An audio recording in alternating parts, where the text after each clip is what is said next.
Mga kapuso, umabot na sa 3 katao ang nasawi dahil sa heat stroke sa Dagupan City ngayong Abril, ayon yan sa City Health Office. Ang detalye ng balitang yan ihahatid live ni Claire Lacanilaw. Claire?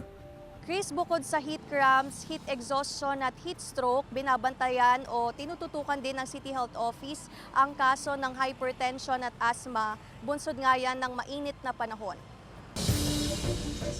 Labis ang pagdadalamhati ng kaanak sa pagkamatay ni Norma Daduya, 67 anyos, residente ng Barangay Maluwad, Dagupan City. Namatay si Norma dahil sa cardiac arrest. Ayon sa kanyang kaanak, madalas mahilo at manghina ang biktima. Ang palagi niya lang sinasabi yung nanghihina siya. Yung tuhod niya lang, hindi siya makatayo. Yan lang. Nahihilo ako, yun lang sabi niya. Ayon sa City Health Office, maaring triggering factor ang mainit na panahon sa pagkakaroon ng cardiac arrest.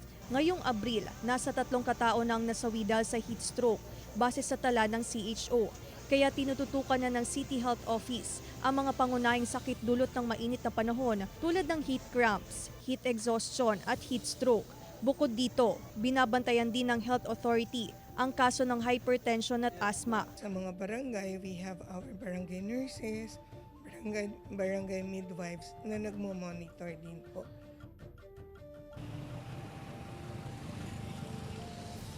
Chris, paalala naman ng Health Authority sa publiko na laging magdala ng panangga sa init ng panahon, magdala ng payong at laging uminom ng tubig. Iwasan din ang lumabas ng tuwing alas 10 ng umaga hanggang alas 3 ng hapon kung saan nararanasan ang matinding init ng panahon.